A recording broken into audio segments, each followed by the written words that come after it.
चलो ठीक है। कल के होमवर्क में कोई डाउट है किसी को?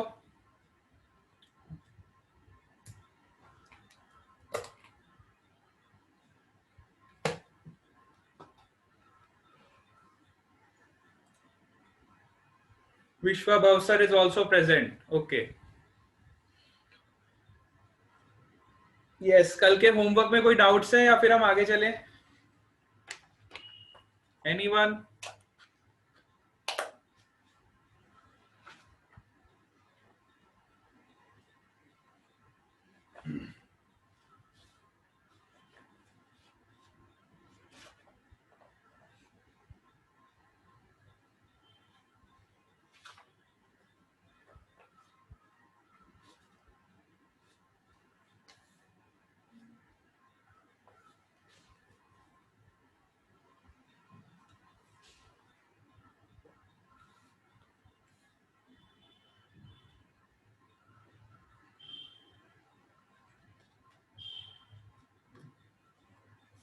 चलो ठीक है, नो डाउट्स एट ऑल। कईयों ने होमवर्क ही नहीं किया है। होमवर्क ही नहीं किया तो डाउट कहां से आएंगे, है ना? चलो ठीक है। सिक्स्थ वाले में डाउट आया है। पूजा पटेल ने होमवर्क किया है, इसका मतलब। खुशी सिंह, फोर्थ क्वेश्चन में डाउट है। चलो फोर्थ और सिक्स दोनों डिस्कस करते हैं। फोर्थ क्वेश्चन में क्या पूछा था देखो। सी question number 4।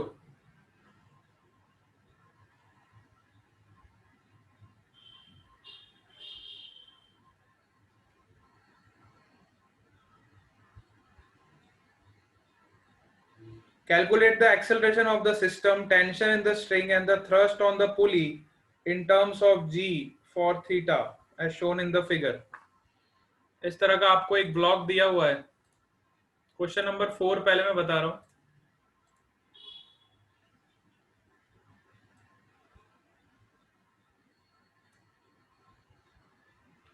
This is connected with the string,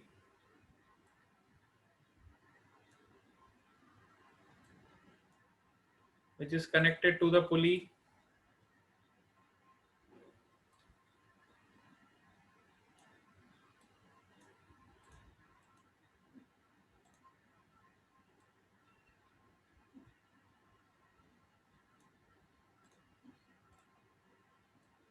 This is connected to the block।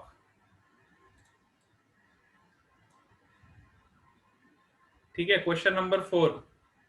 हाँ, पहले फोर्थ वाला बता रहा हूँ, फिर सिक्स्थ वाला भी बताऊंगा। दोनों क्वेश्चंस बताऊंगा। विश्वा को भी डाउट है सिक्स्थ में। सिक्स्थ में ज्यादातर बच्चों को डाउट आया है। चलो पहले फोर्थ वाला देखते हैं। यहाँ पे जो ब्लॉक लगा है, this is block is of 5 kg and ऊपर जो ब्लॉक है वो है 10 kg का।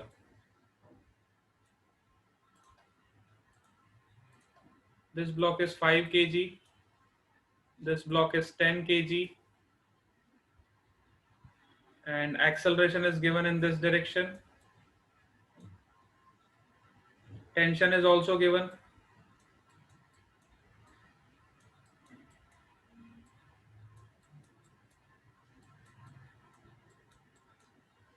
ठीक है, तो सिंपल था क्वेश्चन। फाइंड क्या करना है? Acceleration of the system. Acceleration कितना होगा? तो सिंपली आपको इक्वेशन ऑफ मोशन लगाना है। पहले सिस्टम को डिसाइड करो। फर्स्ट केस में इसको सिस्टम बना लिया अगर मैंने, तो इस पे आप इक्वेशन ऑफ मोशन लगाओगे। सो you can write 5g minus t is equal to 5 times a for this system। Secondly, consider this as a system। You will write t is equal to 10 times a।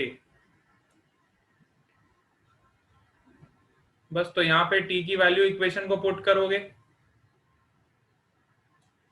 So you will get When you put in this equation, you will get 5g minus 10a is equal to 15a. 25a is equal to 5g.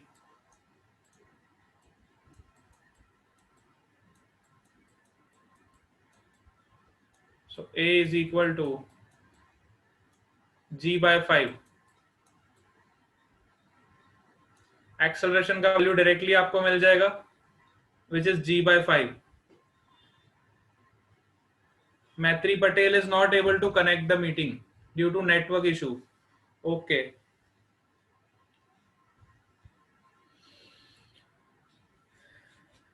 ठीक है बेटा, चलो ये समझ आ गया सबको.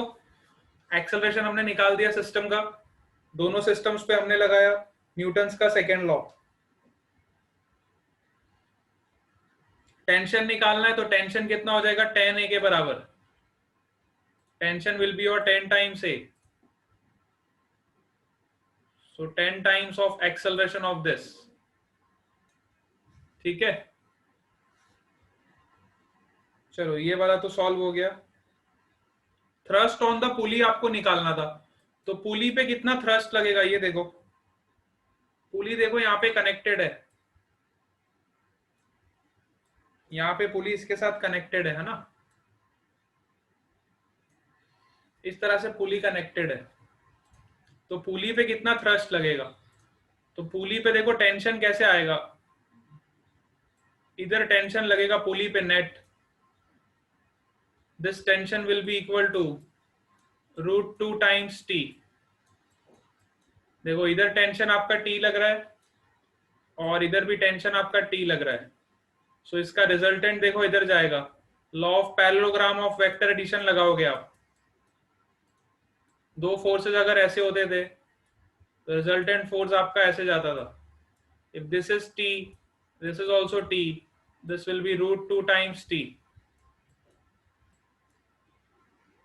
सो वही कंसेप्ट हमने यहाँ पे लगाया. सो पुली पे थ्रस्ट कितना होगा, तो पुली पे थ्रस्ट हो जाएगा √2 टाइम्स t. ठीक है, पुली पे थ्रस्ट आप निकाल लोगे which is √2 times t. Tension की वैल्यू आपको पता ही है, उसको √2 से मल्टीप्लाई करोगे तो पुली पे कितना फोर्स लग रहा है वो आपको पता चल जाएगा. Question number 4 is over. Now come to question number 6. 6 में देखो क्या पूछा था आपको.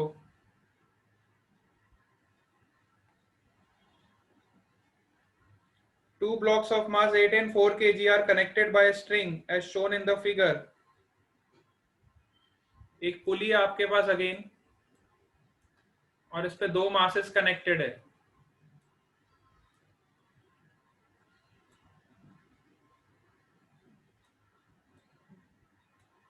One mass is of 8 kg and another mass is of 4 kg.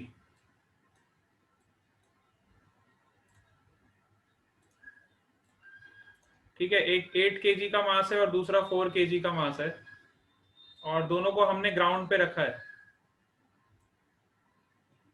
ये दोनों मासेस को हमने ग्राउंड पे रखा हुआ है, और सडनली हमने यहाँ पे एक फोर्स लगाया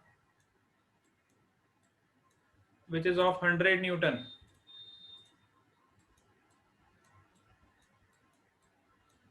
This is your 8 kg mass, this is your 4 kg mass. So you have to find the acceleration of both the masses, है ना. Calculate their acceleration if they were initially at rest. So initially both the masses are at rest. This is also at rest and this is also at rest. If suddenly 100 Newton of force is applied on this pulley, then what is the acceleration of the masses? ठीक है, ये हमें find करना है. तो हमने क्या किया, देखो 100 न्यूटन का फोर्स इधर लग रहा है, मतलब यहाँ पे टेंशन कितना होगा, 50 न्यूटन का, और यहाँ पे भी टेंशन कितना होगा, 50 न्यूटन का. दोनों जगह टेंशन इक्वली डिवाइड हो जाएगा. इस वाली ब्रांच में भी टेंशन होगा 50 न्यूटन का, और इस वाली ब्रांच में भी 50 न्यूटन का टेंशन. अगर 100 न्यूटन नेट फोर्स लग रहा है तो दोनों आपकी जो फोर्स है वो डिवाइड हो जाएगा, इस वाले पोर्शन में 50 न्यूटन और इस वाले पोर्शन में 50 न्यूटन, 50 प्लस 50 मेक्स 100। सो अभी फ्री बॉडी डायग्राम देखते हैं। 8 केजी वाले पे नीचे लगेगा 80 Newton because of this mg। 4 KG वाले पे कितना लगेगा, 40 न्यूटन। अब बड़े ध्यान से अगर आप खुद ही सोचो तो क्या 50 न्यूटन 80 न्यूटन से छोटा है तो ये वाला ब्लॉक तो ऊपर उठेगा ही नहीं। जो 8 केजी वाला ब्लॉक है ये तो रेस्ट पे ही रहेगा, क्योंकि 50 Newton is less than 80 Newton. 50 Newton वाला फोर्स जो है वो 80 न्यूटन से कम है, इसलिए ये वाला ब्लॉक तो आपका ऊपर उठेगा ही नहीं। तो acceleration of 8 KG mass is equal to 0। 8 KG mass वाले का एक्सेलरेशन तो 0 हो जाएगा। अब 4 केजी मास का एक्सेलरेशन निकालना है तो 4 केजी पे आप न्यूटन्स का सेकेंड लॉ लगाओगे, so you will get net force which is 50 minus 40 which is equal to mass into acceleration 4 times a. So you will get 10 upon 4 which is equal to acceleration, or you can say 5 by 2. So acceleration of 4 kg mass is 5 by 2 meter per second square, and acceleration of 8 kg mass is 0 meter per second square. आप खुद ही देख लो कि 50 Newton वाला force जो है वो 40 Newton से ज्यादा है, इसलिए ये वाला ब्लॉक का एक्सेलरेशन ऊपर की तरफ होगा, और इधर 50 न्यूटन वाला फोर्स 80 न्यूटन से कम है तो ये वाला ब्लॉक तो ऊपर उठेगा ही नहीं, ये ग्राउंड के कांटेक्ट में एज इट इज रहेगा। ये वाला block as it is ground पे कनेक्टेड रहेगा, और जबकि ये वाला ब्लॉक जो है ये थोड़ा ऊपर उठेगा because 50 Newton is greater than 40 Newton. सबको समझ आ गया? इस तरह से आपको थोड़ा सा दिमाग लगाना था और इसको सॉल्व करना। All of you got this? Yes?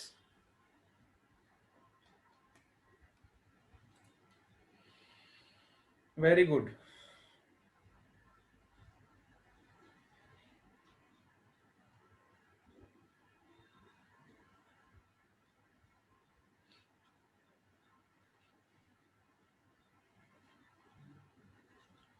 चलो, सो ये वाला पार्ट हमारा कंप्लीट हो गया। आज हम थोड़ा वेइंग मशीन के कंसेप्ट्स की बात करेंगे। सपोज करो आप किसी वेइंग मशीन पे खड़े हुए हो, this is your weighing machine, and if you are standing on this weighing machine,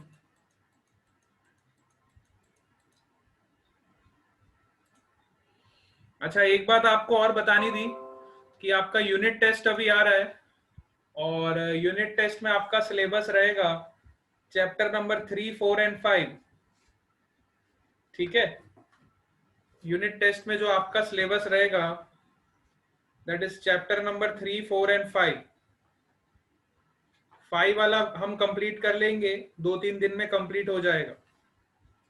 Within 3 to 4 days we will complete this chapter number 5, and for unit test your syllabus will be chapter 3 which is motion in a straight line, chapter 4 which is motion in a plane, and chapter 5 which is laws of motion। ये तीनों chapter अच्छे से prepare करके रखना, आपकी आने वाली upcoming unit test में ये तीनों चैप्टर आएंगे।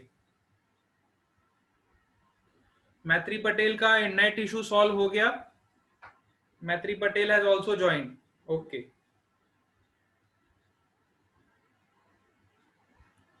ठीक है, सबको समझ आ गया? Chapter 3, chapter 4 and chapter 5 for your unit test.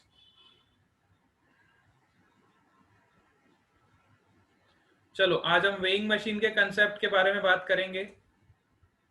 Suppose करो this is your weighing machine, and if you are standing on this weighing machine, what does it measure? So weighing machine always measures the normal reaction acting on it. weighing machine क्या major करती है हमेशा? जिससे हम अपना वजन मापते हैं ना, उसको हम weighing machine बोलते हैं. So weighing machine always measure normal reaction. weighing machine क्या मेजर करती है? Normal reaction acting on it. It is a device which measures the normal reaction which is acting on it. Suppose ये person यहाँ पे खड़ा है, तो इस पे normal reaction कहाँ लगेगा? ऊपर की तरफ.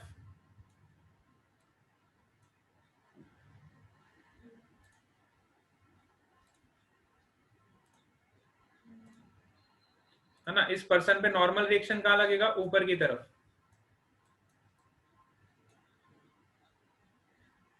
और इस पर्सन का वेट है, सपोज करो आपका वजन कितना है? लेट सपोज आपका वेट मान लेता हूं 60 kg का आपका वेट है, और आप इस वेइंग मशीन पे खड़े हो गए, तो आपका वजन कितना है? 60 kg नीचे लगेगा, 60 g. So, अगर मैं आपका फ्री बॉडी डायग्राम बनाऊं, तो आपका फ्री बॉडी डायग्राम ऐसा होगा. ये आप हो, आप पे एक तो नॉर्मल रिएक्शन लगेगा जो वेइंग मशीन लगाएगा, और दूसरा लगेगा 60 g जो कि आपका खुद का वेट है. ठीक है, एक तो 60 g लगेगा, ये तो आपका खुद का वेट है ना.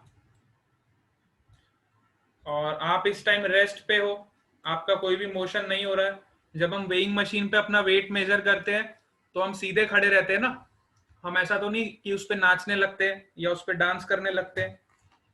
तो हम सीधे सीधे खड़े रहते हैं, तो हम मान लेते हैं कि वी आर एट रेस्ट.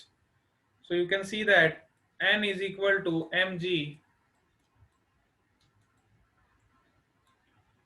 और आपकी मशीन में जो रीडिंग आती है, आपकी मशीन में रीडिंग कभी भी न्यूटन में नहीं आती है. आपने कभी ये नहीं देखा होगा कि आपकी मशीन में जिस पे आप वेइंग मशीन पे अपना वेट मेजर कर रहे हो, ऐसा कभी वेट नहीं आएगा कि आपका वेट, आपका मास 100 न्यूटन है. न्यूटन में कभी भी रीडिंग नहीं आती. आपकी रीडिंग किस में आती है? कौन से यूनिट्स में रीडिंग आती है आपके मास की? केजी में. मशीन में हमेशा जो रीडिंग आती है वो किस में आती है? हाँ, केजी में रीडिंग आती है, कभी भी न्यूटन में नहीं आती है. ठीक है, तो आपकी मशीन को इस तरह से डिजाइन किया जाता है कि वो हमेशा N/g का वैल्यू देती है. N/g का वैल्यू क्या होता है? Mass. Your machine is designed in such a way that it always gives this reading. This is the reading on machine.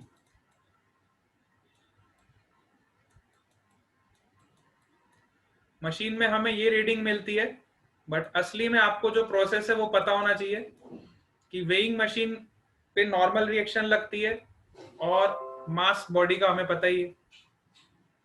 ठीक है, तो ये कंसेप्ट आपको पता होना चाहिए. अब सपोज करो मैंने इस पर्सन को लिफ्ट में खड़ा कर दिया. ठीक है, let's say this is elevator, and in this elevator there is one weighing machine, and now person is standing on this weighing machine and he wants to measure his weight. Suppose the lift is moving, accelerating in upward direction with acceleration of 2 meter per second square. Then I can say that if you draw the free body diagram of this man, so you can see which type of forces are acting on this man. So इस man पे एक तो mg लगेगा, है ना. Again consider this man of mass 60 kg. So one force will act in downward direction, that is 60 g.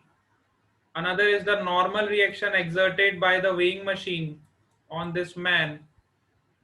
and the whole system is accelerating upwards with a is equal to 2 meter per second square. So first I have decided my system. This man is my system. So I have drawn the free body diagram of this man.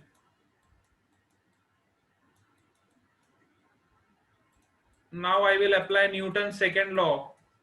Net force is equal to mass into acceleration. So we'll write n minus 10g, which is equal to 10 times of a. So from here you will get the value of normal reaction, which is 10 times g plus a. Oh sorry, this is 60a. Mass is 60 kg na. So this will be 60 times a. So if you solve this, you will get 10 10 ja 100, 60 times a. Acceleration is 2. That is 120. What you will get?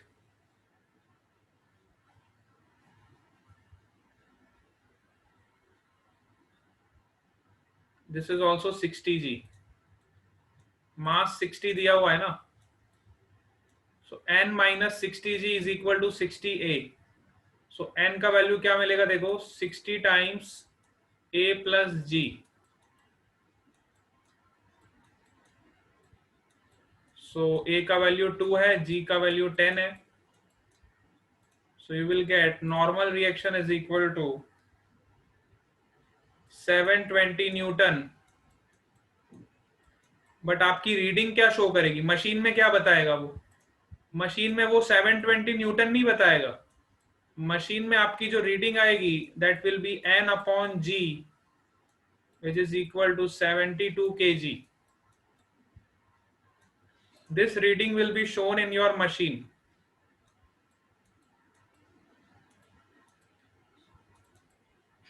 तो मैंने आपको पहले भी बताया था कि जब आपकी लिफ्ट ऊपर की तरफ एक्सेलरेट करेगी तो ये पर्सन को थोड़ा अपना वजन कैसा लगेगा. देखो एक्चुअल वेट क्या आ रहा है, एक्चुअल उसका मास कितना है 60 kg और रीडिंग कितनी आ रही है, रीडिंग आ रही है 72 kg. सो पर्सन को क्या फील होगा बताओ, what does this person feels. फिर से रिपीट कर रहा हूं. सपोज करो this person is standing on this weighing machine and this weighing machine is kept in an elevator. और ये एलिवेटर जो है 2 मीटर पर सेकेंड स्क्वायर से ऊपर की तरफ जा रही है. ठीक है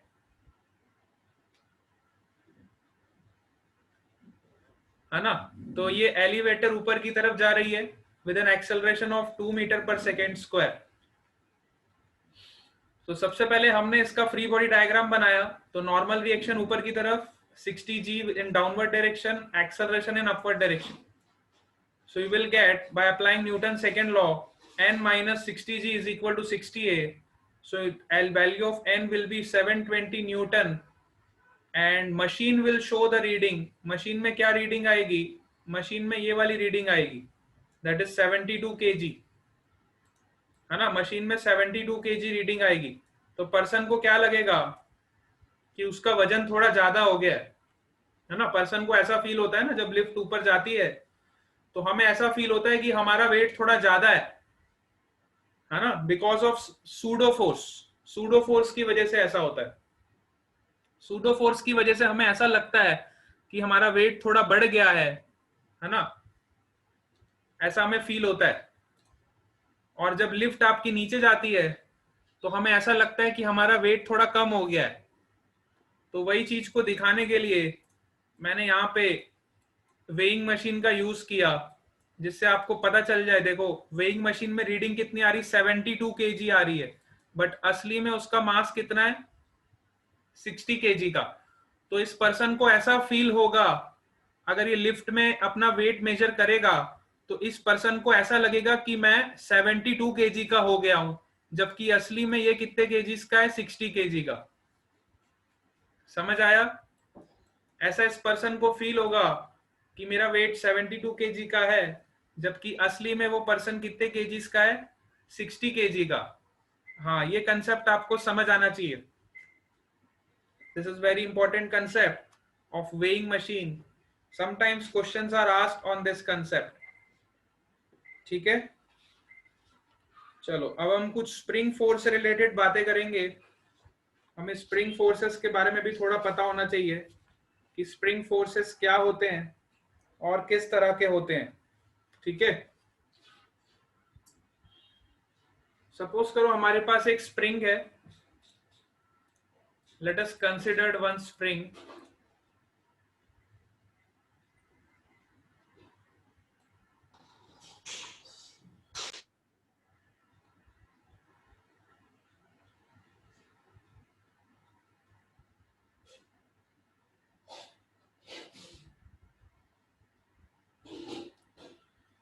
ठीक है, स्प्रिंग में क्या होता है, देखो अभी स्प्रिंग पे कोई भी फोर्स नहीं लग रहा है, so I can say that this spring is in your natural length. अगर स्प्रिंग पे कोई भी फोर्स नहीं लग रहा है तो I can say that this is the natural length of the spring.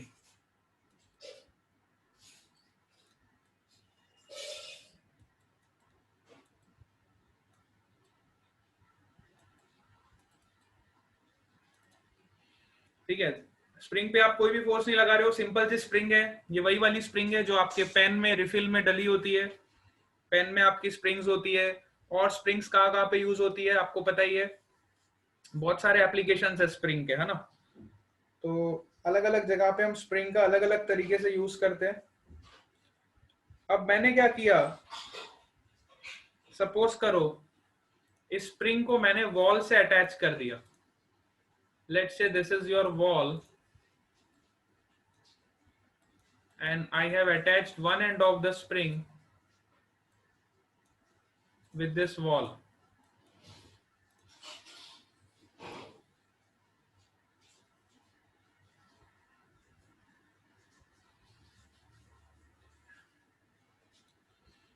And suppose there is one person standing on this ground.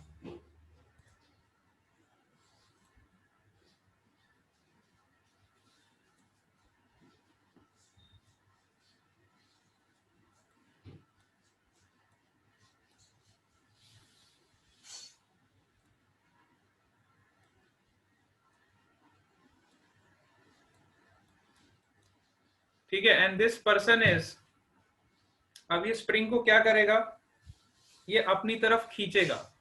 ठीक है, this person is pulling the spring. Suppose this person starts pulling the spring by applying the force in this direction.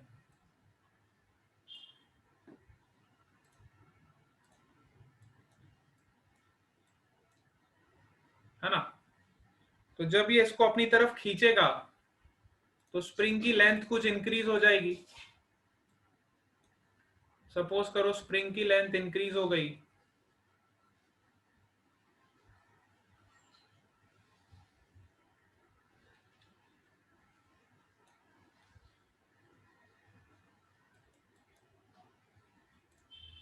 इस person ने spring को खींचा तो इस spring की length increase हो गई। सपोज करो इतनी लेंथ इसकी इंक्रीज हो गई। पहले इसकी लेंथ कितनी थी, L0। जैसे इस पर्सन ने स्प्रिंग को खींचा तो इसकी कुछ लेंथ इंक्रीज हो गई। Let's say its length is increase by x।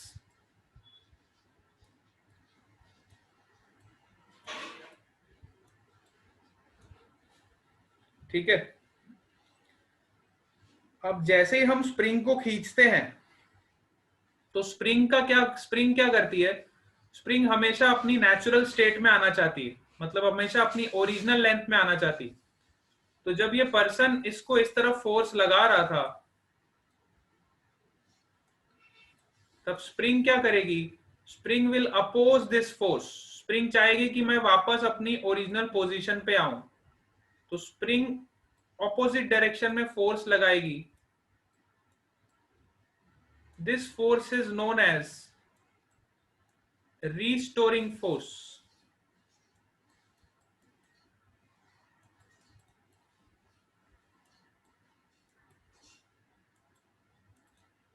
ठीक है।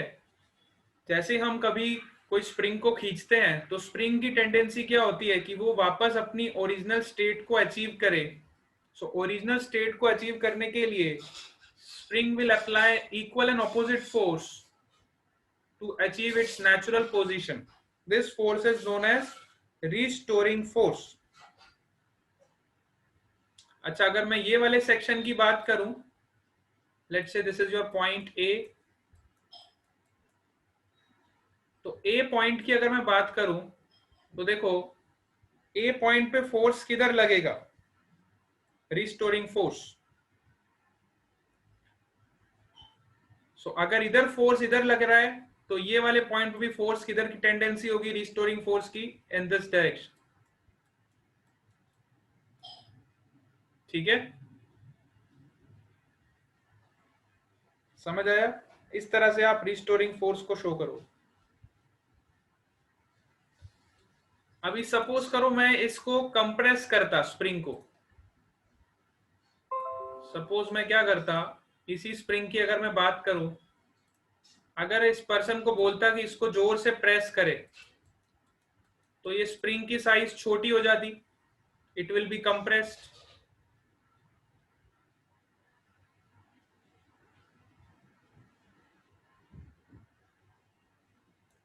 है ना। सपोज करो मैंने स्प्रिंग को दबाया जोर से, सो इनिशियल लेंथ इसकी कितनी थी, एल नॉट। सो अभी मैंने इसको कंप्रेस कर दिया, तो कंप्रेस कर दिया तो इसकी एक्स लेंथ कम हो गई, suppose it is compressed by distance x. Then again spring will exert the restoring force, but now the direction will be this. अगर मैं इसको इस तरफ फोर्स लगाऊंगा तो स्प्रिंग रिस्टोरिंग फोर्स कहां पे लगाएगी, इधर लगाएगी। अगर ये वाले एंड पे रिस्टोरिंग फोर्स इधर लग रहा है बाहर की तरफ, तो दूसरे एंड पे भी रिस्टोरिंग फोर्स कहां लगेगा, बाहर की तरफ। अगर एक एंड पे रिस्टोरिंग फोर्स अंदर की तरफ लगता है तो दूसरे एंड पे भी रिस्टोरिंग फोर्स कहां लगेगा, अंदर की तरफ। अगर एक एंड पे रिस्टोरिंग फोर्स बाहर की तरफ लगेगा तो दूसरे एंड पे भी रिस्टोरिंग फोर्स कहां लगेगा, बाहर की तरफ। ठीक है, इस तरह से स्प्रिंग हमेशा रिस्टोरिंग फोर्स उस डायरेक्शन में लगाती है जिससे वो अपनी नेचुरल लेंथ को अचीव करे। देखो नेचुरल लेंथ इसकी कितनी है, एल नॉट। जब एल नॉट से ज्यादा मैंने एक्सटेंड कर दिया तो स्प्रिंग ने रिस्टोरिंग फोर्स लेफ्ट साइड लगाया, क्योंकि वापस वो अपनी नेचुरल स्टेट में आना चाहती थी। जब मैंने इसको एल नॉट से अंदर की तरफ कंप्रेस किया तो स्प्रिंग ने रिस्टोरिंग फोर्स ऑपोजिट डायरेक्शन में लगाया, क्योंकि वापस वो अपनी नेचुरल स्टेट में आना चाहती। तो स्प्रिंग के साथ हमेशा यही है कि spring always wants to achieve its natural position. So to achieve its natural position it will always act a restoring force which is in the direction of opposite to the applied force. अब restoring force के बारे में हमने ये बातें की, तो restoring force का नेचर जानते हैं कैसा होता है। So restoring force, this restoring force I can say is directly proportional to x. जितना ज्यादा आप इस स्प्रिंग को एक्सटेंड करोगे, जितना ज्यादा आपका एक्स का वैल्यू होगा उतना ज्यादा रिस्टोरिंग फोर्स लगेगा। ठीक है, कोई भी चीज को आप जब स्ट्रेच करते हो, उसको एक्सटेंड करते हो, तो उस पे फोर्स जो लगता है वो उसके प्रोपोर्शनल होता है जितना आपने उसको स्ट्रेच किया। ठीक है, so restoring force is directly proportional to x, and to remove this proportionality sign I can write Fr is equal to k times of x. This is your restoring force, or you can say spring force.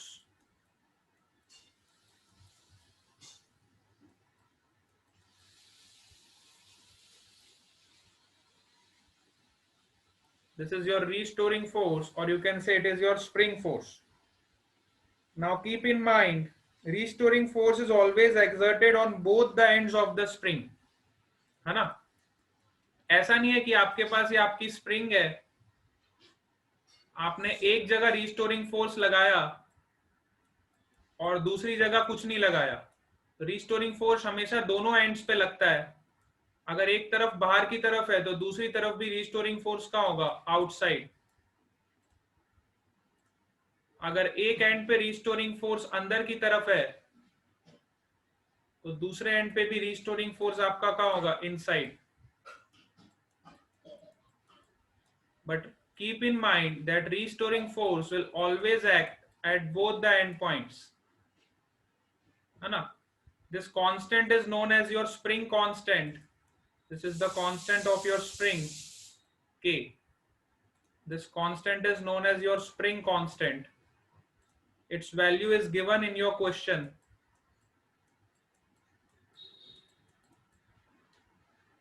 This is your spring constant.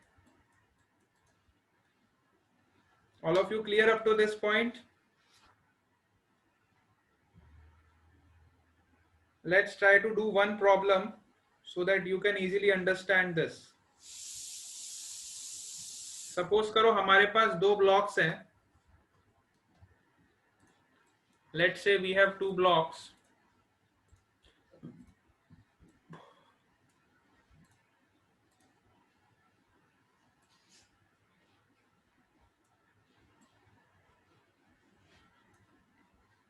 One is 15 kg and another is 10 kg. Both these blocks are connected by a spring.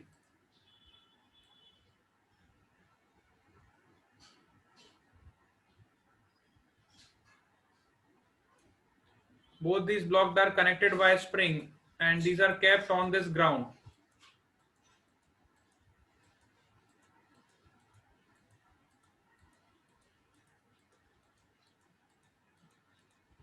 Now suppose a force of 60 Newton is applied in this direction.